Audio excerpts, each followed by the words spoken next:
Bonjour à tous, connaissez-vous tous les héros militaires qui sont originaires de notre région? Vous allez les découvrir tout à l'heure dans notre magazine Histoire d'Histoire. Place d'abord à l'actu, et parmi les événements qui ont marqué ces derniers jours, on commence avec Jan Schrub au championnat du monde d'athlétisme. Vous l'avez entendu, top 12 très bien, top 10 on fait la fête et top 8 on va danser toute la nuit. Donc voilà, nous on est derrière lui à fond et puis on espère le meilleur pour lui. 300 supporters étaient réunis hier au stade Pierre de Coubertin de Sarreguemines. À plus d'1 millier de kilomètres de là, dans une autre enceinte sportive, à Budapest, leur athlète de cœur, Jan Schrub, disputait la finale du championnat du monde du 10 000 mètres.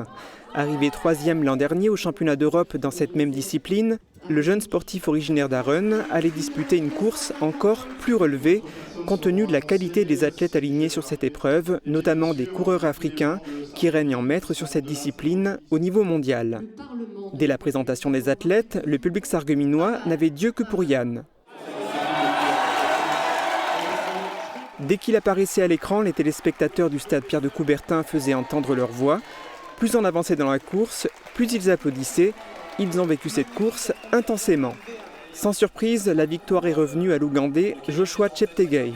On retrouvait d'ailleurs 7 athlètes africains dans le top 8 et à la 9e place, l'enfant du pays, licencié à l'ASA, Jan Schrub.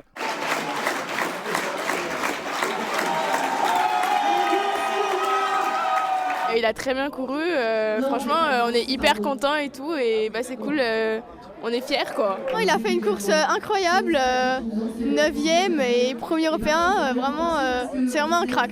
Il bat quand même le champion d'Europe qu'il avait battu l'année dernière au championnat d'Europe qui est l'Italien Crippa, qui est quand même derrière lui aujourd'hui. Donc c'est vraiment top. C'est top, c'est magnifique. Premier championnat, je viens avec le dernier temps quasiment.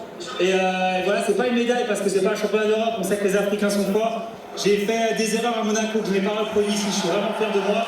Il y a toujours un mais, parce que quand on est compétiteur, forcément on veut gagner, mais là, dans un championnat du monde avec des Cheptegei qui vaut 26-11, il fallait avoir les épaules, la tête sur les épaules. Et franchement, je me suis très bien battu. À voir maintenant sur le replay, mais en tout cas, premier abord, je suis content. Ouais. Et franchement, après j'ai été soutenu, je ne sais pas si vous avez vu le COP là-bas. Bien sûr qu'on l'a vu, on l'a même filmé, vous le pensez. Il y avait une 50aine de personnes, et puis sans oublier l'écran géant à Sarreguemines dans ma ville. J'étais pas loin de 200, donc j'espère ne pas les avoir déçus. Pour ceux qui pensaient à la médaille, c'était un peu irréalisable. Mais là, 9e, je suis content. Très fier de vous, merci Yann et bravo. Jan Schrub a un objectif en tête, les Jeux Olympiques de Paris 2024. En ayant encore quelques mois de préparation en plus, on peut s'attendre à du grand Jan Schrub. Le monde entier est prévenu, il va falloir compter sur l'athlète de l'ASA l'année prochaine.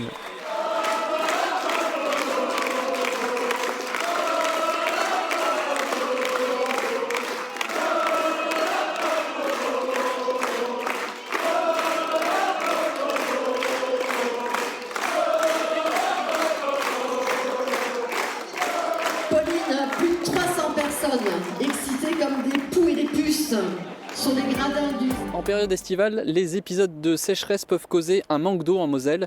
Les centrales nucléaires ont besoin de cette eau pour fonctionner. Nous avons visité les installations ici à Cattenom pour savoir comment on se prépare. Le nucléaire est le 3e plus gros consommateur d'eau en France. À Cattenom, il faut pomper 10 litres d'eau pour produire 1 kWh, soit 9 mètres cubes par seconde à plein régime. Ce que nous prélevons, nous l'utilisons pour refroidir nos installations et donc la ressource eau est quelque chose d'important. Le règlement stipule que nous ne devons pas réchauffer l'eau de la Moselle de plus de 1,5 degré entre l'eau que nous prélevons dans la Moselle et l'eau que nous rejetons dans la Moselle. Puisée à température ambiante, cette eau rencontre le circuit primaire du réacteur sous pression à 300 degrés.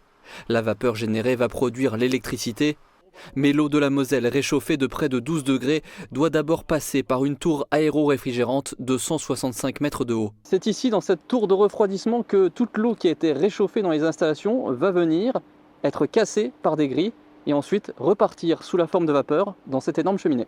L'eau repartira dans la nature, en vapeur ou en gouttelettes vers la Moselle, avec quelques dixièmes de degrés de différence. En période de sécheresse, on veille à préserver un certain débit dans le fleuve depuis la salle de contrôle du réacteur 1. La spécificité de l'unité de production numéro 1, c'est d'avoir la gestion de notre source froide qui est la Moselle ainsi que le lac du Mirgenbach à travers des instruments qui se trouvent sur un des pupitres de l'installation où on va avoir des informations en temps réel sur le prélèvement d'eau qui est fait sur le cours d'eau, sur les paramètres physico-chimiques de la Moselle. C'est impossible que le lac ne soit plus, la retenue n'ait plus d'eau par une sécheresse, ce serait vraiment quelque chose. Ça n'est jamais arrivé que notre retenue n'ait plus d'eau, puisque dès lors qu'on est en hiver ou dès lors qu'il y a une période de forte pluie, on rebascule sur la Moselle, ce qui permet de remplir la retenue. Même s'il faut fonctionner, ça nous arrive parfois de fonctionner 8 jours sur le lac. Direction le lac de Mirgenbach, une étendue artificielle de 7,3 millions de mètres cubes à 3 km. Tampon thermique pour respecter l'interdiction de rejeter de l'eau à plus de 28 degrés, il sert aussi de bassin d'appoint. Quand le débit de la Moselle passe inférieur à 18,5, nous basculons le prélèvement sur la retenue. Donc soit complètement, c'est-à-dire toutes les tranches sont alimentées par le lac, soit partiellement, c'est-à-dire une paire de tranches qui est alimentée par la retenue. Dans une situation catastrophique, Cattenom peut arrêter l'une de ses unités pour consommer moins d'eau. Le débit autorisé peut aussi être modifié temporairement. En 2022, l'effet de la canicule n'a baissé la production que de 0,2%. Depuis son ouverture, jamais la centrale de Cattenom n'a mis à l'arrêt ses 4 réacteurs en même temps par manque d'eau. Ce vendredi soir au belvédère du CNOB de Sarralbe, ils étaient nombreux à avoir la tête dans les étoiles. Et pour cause, avait lieu l'événement Sarralbe sous les étoiles, organisé par la commune en partenariat avec les associations Sirius, Polaris et Longevue. L'occasion d'un voyage dans l'espace pour les amateurs d'astronomie comme les curieux, tout en gardant les pieds sur Terre. Lors des Nuits des Étoiles, c'est vraiment du grand public. Du grand public, ça veut simplement dire qu'on est là pour montrer le ciel aux gens, essayer de leur expliquer. Alors avant tout, j'aime bien dire que le ciel, avant d'être compliqué, l'astronomie c'est pas compliqué, ça fait d'abord rêver. On a tous levé la tête un jour au-dessus et regardé les étoiles, se poser la question comment est-ce que cette lune elle fait pour tenir là-haut dans le ciel.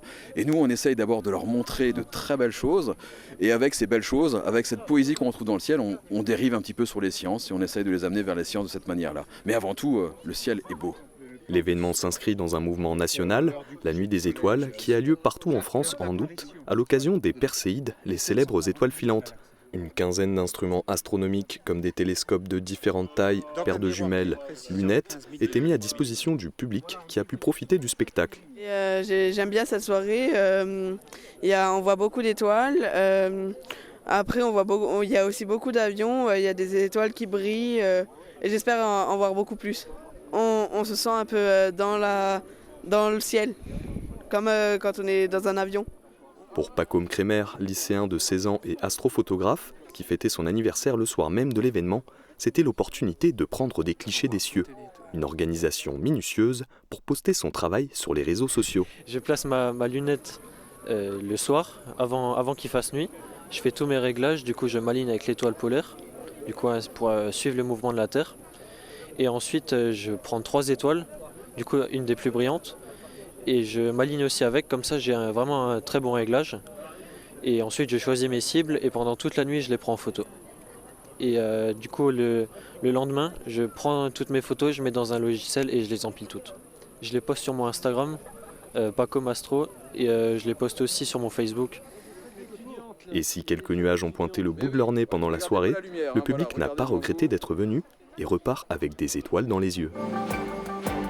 Avis aux amateurs de bolides de marque américaine, la 2e édition du American Car Show se tenait dimanche près de la mairie de Wouswiller. La manifestation a attiré plusieurs milliers de personnes venues voir près de 250 véhicules de marque Made in USA. Il était possible d'y voir des Mustang, des Dodge, des Ford, Pontiac, Chevrolet, Cadillac, mais également des motos, des trikes, des American Trucks et bien plus encore. Côté restauration, les visiteurs avaient droit à un menu très américain, hot dogs, grillades et frites bien sûr. Et comme l'Amérique était à l'honneur, le programme de la journée était aussi fourni en animation et spectacle. Show de pom-pom girls, défilés de pin-up, concours de décibels ou démonstrations de danse country. De nombreux stands étaient également présents, histoire de s'acheter quelques goodies en tout genre, pour garder un souvenir de ce voyage au pays des cow-boys et des grosses cylindrées. Avant de plonger dans le passé avec notre magazine Histoire d'Histoire, on se tourne vers la météo brûlante. Voici les prévisions pour demain. Couverture, crépissage, peinture et isolation. Avec Moder Habitat, votre maison sera belle et confortable par tous les temps.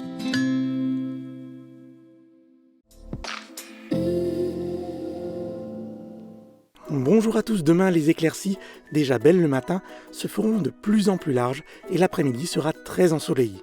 Température maximale de 28 à 31 degrés. Demain mardi 22 août, nous fêterons les Fabrices.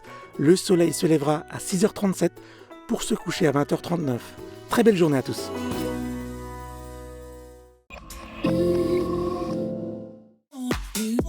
La saison culturelle de Sarreguemines vous invite à de nouvelles rencontres pleines d'émotions dès le 3 octobre. Au programme, près d'une vingtaine de spectacles aux univers variés, tels que danse, musique, humour, clown ou encore théâtre, en compagnie d'artistes de renom. Christophe Willem, Antonia Doré-Dinger, Thomas Croisière, Electro Deluxe ou encore Florent Père. Infos et réservations sur www.sarreguemines.fr. Ouverture de la billetterie à partir du vendredi 8 septembre dès 16h en ligne, par courrier ou sur place en mairie lors des 2 journées de lancement, ainsi qu'à l'Office de tourisme.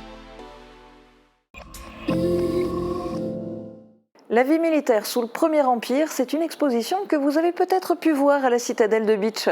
Pour ceux qui n'en auraient pas eu l'occasion, Histoire d'Histoire revient sur certains éléments de ce pan de l'histoire et en particulier sur les héros militaires originaires de notre secteur.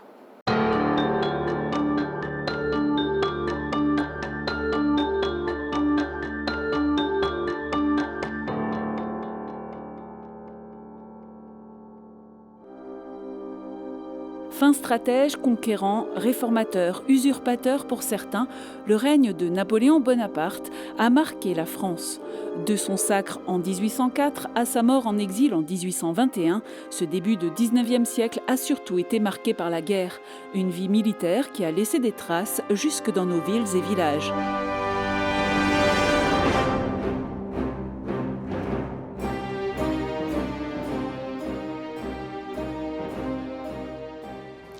Sarreguemines et Bitche, en ce début du 19e siècle, ne contient qu'entre 2300 et 2600 habitants.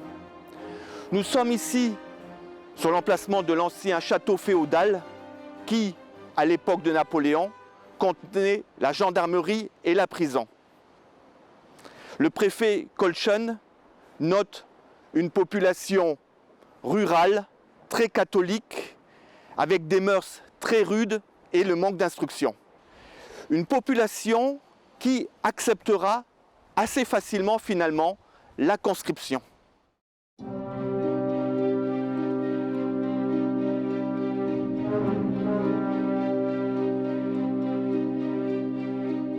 Parmi les gloires napoléoniennes, notons en particulier Étienne Bernard Mali, une famille du pays de Bitche, qui était le colonel chef de la garde nationale de l'arrondissement, qui s'est illustré lors du blocus de Bitche en 1814-1815, dont on reparlera.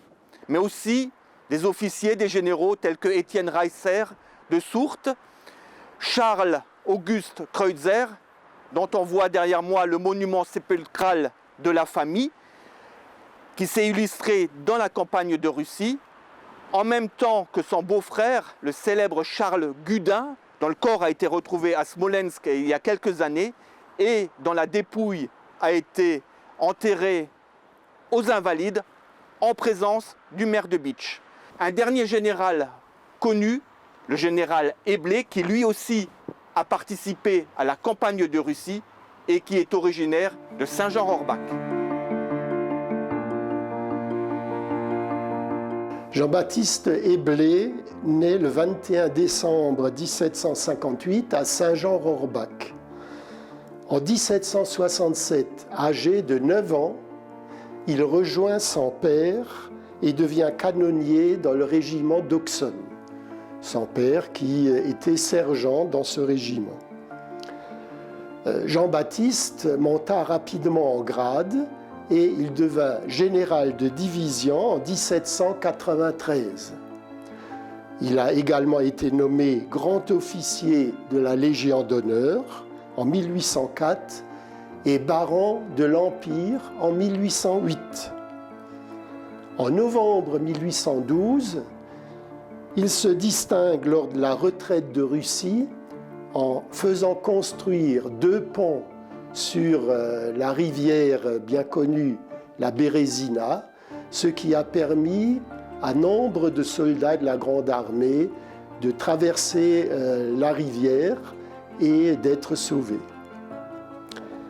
Nommé quelques jours plus tard commandant de l'artillerie de la Grande Armée, Jean-Baptiste Éblé meurt le 31 décembre 1812 à Königsberg, actuellement Kaliningrad, l'enclave qui fait partie de la Russie, entre la Pologne et la Lituanie.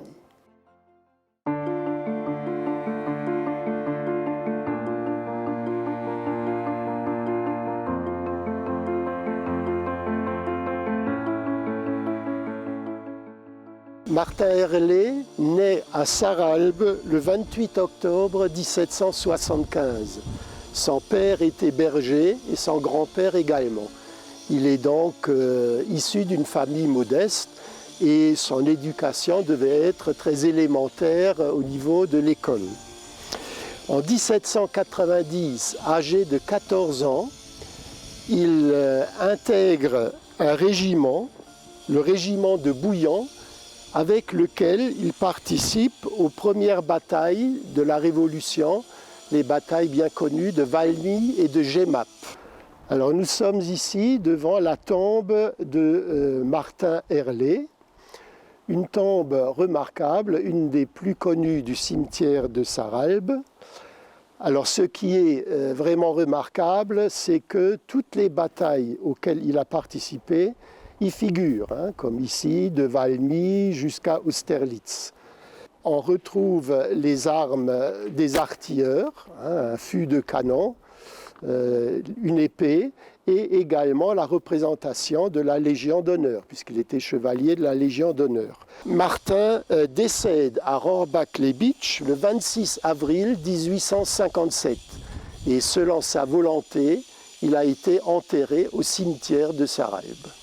Une dernière chose à remarquer, il faut bien lever son regard, sur le fût vertical de la croix figure une petite bête. Alors on ne sait pas trop si c'est un lézard ou un salamandre.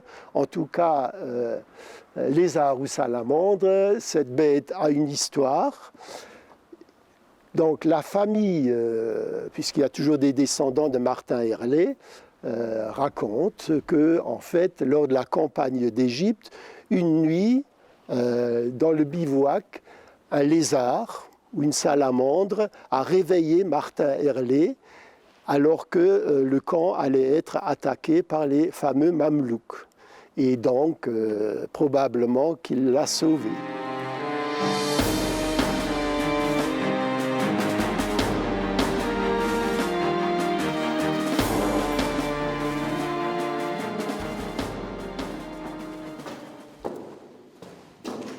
Nous sommes ici dans les cachots de l'ancienne prison de la citadelle, dans un bâtiment qui se trouvait plutôt sur la grosse tête de la citadelle, dont il ne reste que cette partie souterraine, puisque la partie supérieure a été détruite en 1870 et n'a pas été reconstruite pour être recouverte par un matelas de terre.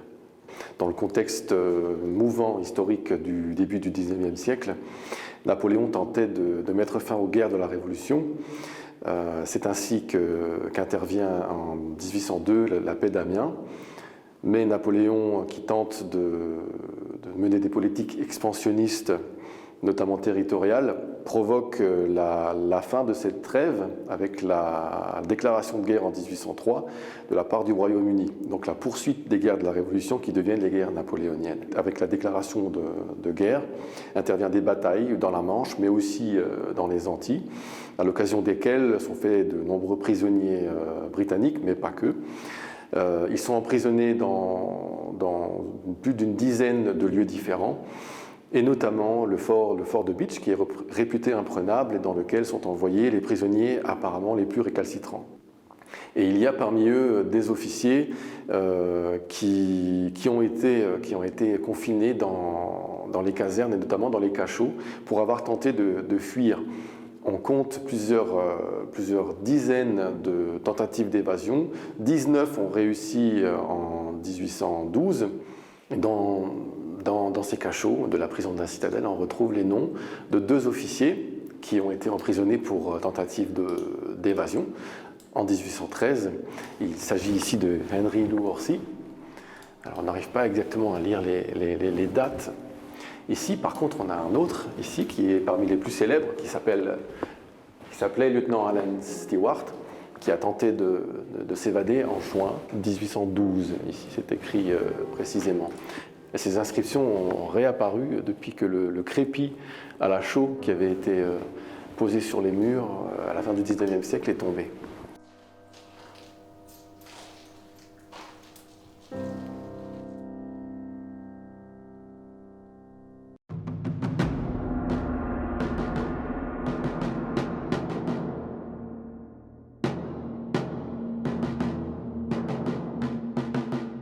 Donc en 1814, à la fin de l'année 1813, début de l'année 1814, les soldats coalisés, donc autrichiens, russes, prussiens et autres, entrent en France.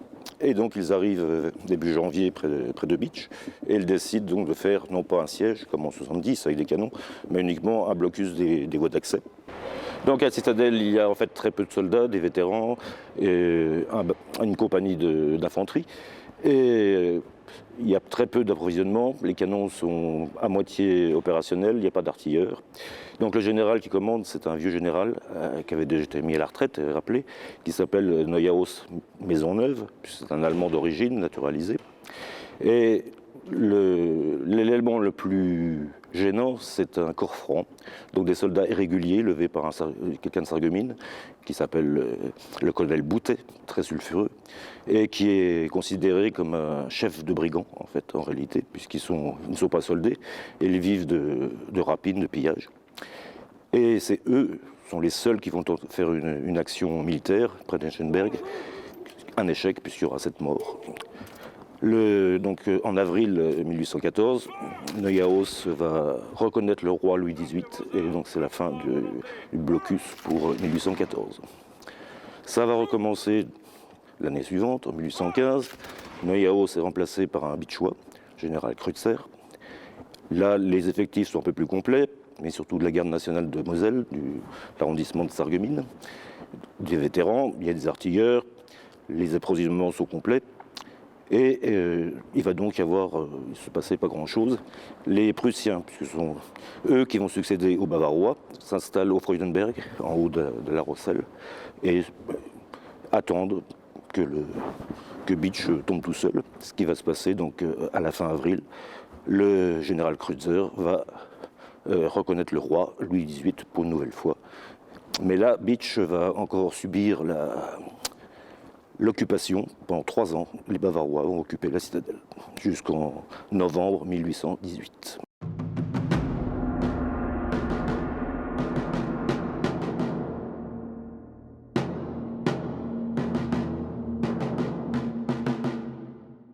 Après la défaite de Waterloo, les troupes russes se présentent aux portes de Sarreguemines le 1er juillet 1815. À leur tête, le prince Barclay de Tolly, qui logera ici quelques jours dans l'hôtel particulier du magistrat Pierre Lallemand. Du 1er juillet 1815 à février 1816, près de 55 000 Russes seront hébergés par les habitants de Sarreguemines, Welferdin et Neunkirch. Ils seront largement réquisitionnés, notant par exemple la comptabilité de l'aubergiste Rouff, qui se plaint de la consommation abondante d'alcool, notamment de cognac, par les officiers russes.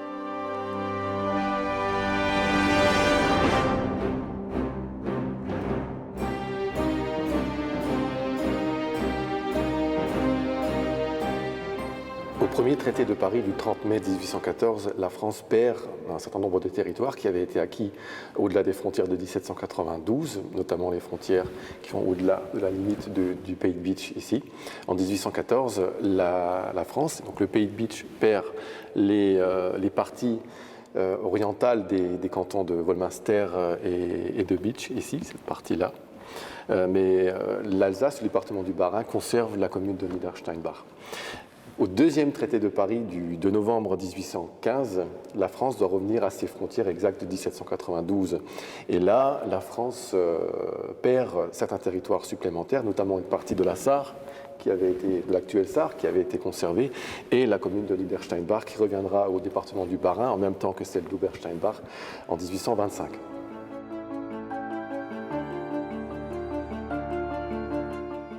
La place forte de Bitche reste française à l'issue du second traité de Paris du 20 novembre 1815, mais en vertu du traité de Paris du 20 novembre 1815, elle doit être occupée par les armées coalisées victorieuses de Napoléon, et notamment les Bavarois, avec qui le pays de Bitche partage une frontière, puisque le Palatinat est devenu bavarois. Et donc, de janvier 1816 jusqu'en novembre 1818, le fort de Bitche est occupé par 1500 Bavarois. Il ne faudra qu'une petite cinquantaine d'années pour revoir les Prussiens et Bavarois à l'assaut de la forteresse bitchoise, mais sous le règne d'un Napoléon qui, comme l'écrivit Margaret Mitchell, n'est qu'une pâle imitation du premier.